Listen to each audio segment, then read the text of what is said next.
આજે ઓફિસેથી કંદર્પ ઘરે આવ્યો ત્યારે તેની પત્ની રૂપાએ સમાચાર આપ્યા. સાંજે બાપુજીનો ફોન આવ્યો હતો. કાલે બપોરની બસમાં તેઓ બા સાથે અહીં આવે છે. તેમણે કહ્યું છે કે બસ સ્ટેન્ડથી રિક્ષામાં બેસીને તેઓ ઘરે આવી જશે. એમણે બીજું કંઈ કીધું છે? કોઈ ખાસ કામ, કેટલું રોકાવાના છે, વગેરે વગેરે. કંદર્પે ચિંતા સાથે રૂપાને પૂછ્યું. કામનું તો કીધું નથી, પણ લાંબુ રોકાશે એવું એમની વાત પરથી લાગી રહ્યું હતું. કહેતા રૂપા રસોડામાં ગઈ. કંદર્પ એના માતા પિતાનો એકનો એક દીકરો. કોઈ ભાઈ બહેન હતા નહીં. પોતે ગામમાં એમની સાથે જ રહીને મોટો થયો હતો. ત્યાંની સ્કૂલમાં જ ભણ્યો હતો. કોલેજ વખતે હોસ્ટેલમાં રહ્યો હતો. MBA થયા પછી મોટા શહેરની એક જાણીતી કંપનીમાં નોકરી મળી ગઈ હતી, એટલે અહીં આવ્યો હતો. પહેલાં એકલો જ ભાડે રહ્યો હતો. પછી રૂપા સાથે લગ્ન બાદ પોતાનો ફ્લેટ લઈને રહેતો હતો. ફ્લેટ મોટો હતો અને ઘરમાં એ બંને સાથે એમનો 8 વર્ષનો પુત્ર જય એમ 3 જણ હતા. બા બાપુજી જ્યારે પણ ગામડેથી આવે ત્યારે થોડું રોકાતા, છતાં એમને ખાસ અગવડ રહેતી નહીં. રૂપાને પણ સાસુ સાથે સારું બનતું. મમ્મી અહીં રહે ત્યાં સુધી રૂપાને રસોડામાંથી છુટ્ટી મળી જતી, તો જયને સ્કૂલ બસ સુધી મૂકવા લેવા જવાની જવાબદારી પપ્પા સંભાળી લેતા. જયને દાદા સાથે રહેવાની ખૂબ મજા આવે, એટલે રૂપાને ઘણી રાહત રહેતી. એવા સમયે તેનું બહાર જવાનું વધી જતું. કંદર્પની માતાની રસોઈમાં બાળપણનો સ્વાદ આવતો. રાત્રે જમી પરવારીને બધા બેઠા હોય ત્યારે બાળપણની યાદો, ગામની નવાજૂની વગેરેમાં અડધી રાત પતી જતી. ગામની ખેતીમાંથી એમનો ખર્ચ નીકળે એટલી આવક થતી, એટલે આર્થિક રીતે એમના તરફથી કોઈ તકલીફ નહોતી. બલકે પરત જતી વખતે તેઓ થોડી ઘણી રકમ જયના હાથમાં મૂકી જતા. તેમ છતાં એમની હાજરી હોય ત્યારે કંદર્પ અને રૂપા માટે થોડીક મૂંઝવણો પણ સર્જાતી. એકલા હોય ત્યારે જે પ્રકારે છૂટ લઈ શકતા તે સંકોચાતી. રૂપા બહાર જાય ત્યારે સાસુ કંઈક કહીને ટોકતા. અમુક નાની નાની બાબતોમાં પણ તેમની સલાહ ક્યારેક કંટાળાજનક બની જતી. જયના અભ્યાસ બાબતમાં પણ ક્યારેક દખલગીરી વધતી. ખાવા પીવાની બાબતમાં એવું થતું કે રસોઈ મમ્મી બનાવતા, એટલે સ્વાભાવિક રીતે જ સાંજના જમણમાં આધુનિક વાનગીઓને બદલે ખીચડી શાક કે રોટલી શાકનું પ્રમાણ વધી જતું. જેમ જેમ દિવસો વીતતા જાય તેમ તેમ એમના એકલા રહેવાના ફાયદા ઉપર પેદા થતી અગવડો હાવી થઈ જતી અને એમ થવા લાગતું કે હવે આ લોકો અહીંથી જાય તો સારું. આમ છતાં તેમણે મોં પર હાસ્ય સાથે એવું કહેવાની ફરજ પડતી કે હજુ રોકાઓને શું ઉતાવળ છે. જ્યારે એ લોકો અહીં હોય ત્યારે જયને એમના ભરોસે મૂકીને રજાના દિવસે કે રાત્રે મિત્રોને ત્યાં મળવા જવાનું ખૂબ અનુકૂળ બની જતું. આ વખતે પણ એ જ બન્યું. એક તરફ આનંદ હતો તો બીજી તરફ મૂંઝવણ. પહેલું અઠવાડિયું તો ખૂબ આનંદમાં વીતી ગયું. બીજા અઠવાડિયા પછી એનો ભાર શરૂમાં હળવો રહીને ધીરે ધીરે વધવા લાગ્યો. એક સાંજે કંદર્પ અને રૂપા એમના એક મિત્રને ત્યાં ગયા હતા. મિત્રના ઘરમાં તેઓ પતિ પત્ની બંને, તેમના 2 બાળકો અને તેમના મમ્મી પપ્પા એમ 6 જણાની વસ્તી હતી. એમના મિત્રએ દરવાજો ખોલ્યો અને આવો કહીને પોતે રસોડા તરફ પાણી લેવા માટે વળ્યો. પરિચિત ઘર હતું એટલે ઔપચારિકતાની જરૂર નહોતી. બંને જણ ઘરમાં પ્રવેશ્યા ત્યારે ઘરના બધા માણસો જમી પરવારીને હોલમાં બેઠા હતા. ટીવી પર કોઈ સિરિયલ ચાલતી હતી, પણ કોઈનું ધ્યાન તેમાં હોય એવું લાગ્યું નહીં. સોફામાં બેસીને બધા પોતપોતાના મોબાઈલ ફોનમાં વ્યસ્ત હતા.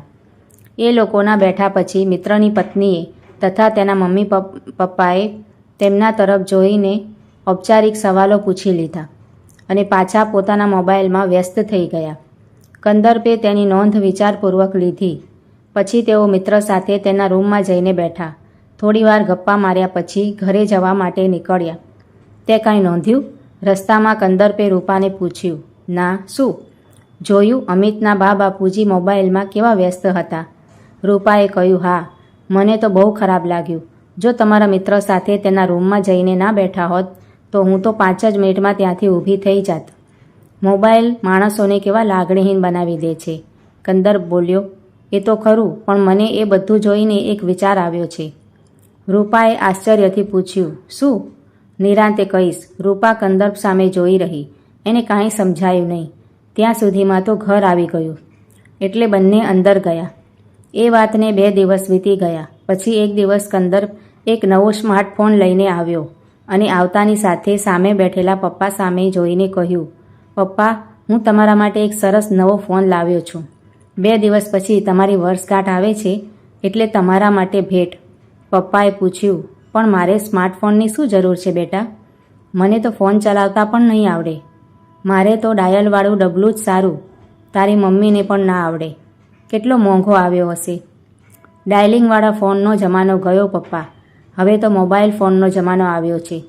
તમે જ્યારે ગામમાં હો છો ત્યારે કેટલા દિવસો સુધી તમારો ફોન બંધ પડી જાય છે અને ભાડું પણ કેટલું વધારે. નહીં વાપરીએ તોય ચૂકવવાનું.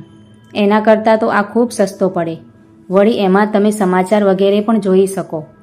વોટ્સએપ પર તમારા મિત્રો સાથે ગપ્પા પણ મારી શકો. વાત તો તારી સાચી છે બેટા. ગામમાં પણ હવે બધા પાસે મોબાઈલ છે. મારા જેવા 2-3 જણાને ત્યાં જ ડબલા છે. એટલે બગડે તો માણસ કેટલાય દિવસ પછી આવે. ચોમાસામાં તો લગભગ બંધ જ હોય. પણ મને ફોન ચલાવતા શીખવશે કોણ? એ તો આવડી જશે. હું તમને શીખવીશ. રૂપા પણ શીખવશે અને જય પણ હવે તો એમાં નિષ્ણાત થઈ ગયો છે. અને પછી અઠવાડિયામાં તો પપ્પા ફોન બરાબર વાપરતા શીખી ગયા. એટલું જ નહીં, વોટ્સએપ ઉપર મિત્રોને શોધીને ગપ્પા પણ શરૂ કરી દીધા. ધીમે ધીમે એમનો ફોન પ્રેમ વધતો જ ગયો. હવે તો જયને મૂકવા જાય ત્યારે પણ ફોન સાથે જ હોય અને ઘણીવાર તો ફોનમાં વ્યસ્ત હોય ત્યારે જયને સામે કહેવું પડે કે દાદા, મારી બસ આવી ગઈ, બાય. રાત્રે જમીને પણ થોડી જ વારમાં પોતાના રૂમમાં જતા રહે અને ફોનમાં વ્યસ્ત થઈ જાય. ટીવી પર આવતી તેમની ખાસ સિરિયલો પણ વિસારે મુકાઈ ગઈ. ક્યારેક એવું થવા માંડ્યું કે પપ્પા ફોનમાં વ્યસ્ત હોય કે એના કારણે નહાવાનું મોડું થયું હોય ત્યારે જયને બસમાં બેસાડવા રૂપાને જવું પડતું.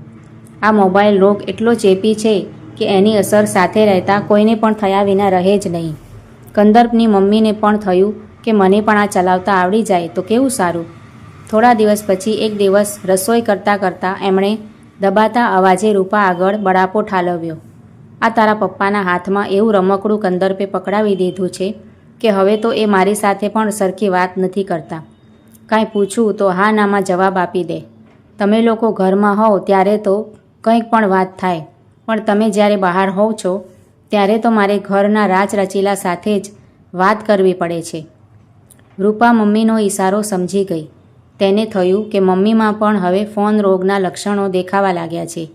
સાથે જ એને ચિંતા પણ પેઠી કે જો કંદર્પ માતૃપ્રેમના આવેશમાં મમ્મીને પણ ફોન લાવી દેશે તો ઘરનું અને રસોડાનું કામ પણ તેણે જ કરવું પડશે.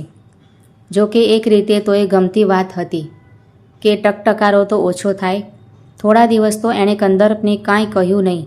થોડા દિવસમાં એણે જોયું કે મમ્મીના સ્વભાવમાં કંઈક બદલાવ આવ્યો છે. હંમેશા લાગણી અને પ્રેમથી વાત કરતા મમ્મી ક્યારેક ચીડાઈ પણ જતા, ક્યારેક કામમાં પણ આળસ કરી જતા, ક્યારેક રસોઈ પણ બેસ્વાદ બની જતી અને કંટાળીને આખરે એણે એક દિવસ આ વાત કંદર્પને કરી. કંદર્પ કાંઈ બોલ્યો નહીં, પણ એ ચિંતામાં પડી ગયો. લાંબી ગડમથલના અંતે કંદર્પને લાગ્યું કે મમ્મીને પણ ફોન લાવી આપવો જ પડશે. નહીં તો અમારું જીવન તો આ લોકો ગામ હોય ત્યારે ચાલતું હતું તેમ ચાલતું રહેશે, પણ પપ્પા મમ્મી વચ્ચે જો આ ઉંમરે વિષાદ થાય તો પરિણામ ખરાબ આવી શકે. વળી એમની તબિયત પર પણ અસર થાય.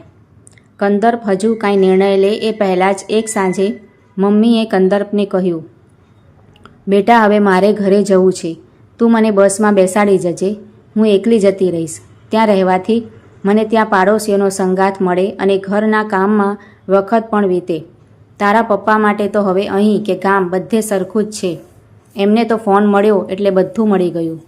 કંદર્પ થોડીવાર મૌન રહ્યો. તેનું અનુમાન સાચું પડતું હોય એવું લાગ્યું. એને થયું કે મમ્મીને આ રીતે એકલી મોકલવાથી તો વાત વધારે બગડશે. થોડીવાર વિચારીને એણે મમ્મીને કહ્યું, સારું, એવું કરીએ. આ અઠવાડિયાના અંતે મારે 2 દિવસની રજા છે. જયને પણ સ્કૂલમાં રજા છે એટલે આપણે બધા સાથે જ ગામ જઈશું. ઘણા વખતથી અમે પણ ગામડે આવ્યા નથી. એ બહાને વેકેશન થઈ જશે, બરાબર ને? એણે રૂપા તરફ જોઈને કહ્યું. દીકરાની વાત સાંભળીને મમ્મી ખુશ થઈ ગયા અને કહ્યું, આ તો બહુ સરસ, પણ તારા પપ્પાને આ વિશે કહ્યું? હું વાત કરું છું, કહીને તે પપ્પા પાસે ગયો. તેમણે રજાની વાત કરીને સંમતિ મેળવી લીધી અને શુક્રવારે સાંજે તો બધા ગામ જવા માટે નીકળી ગયા.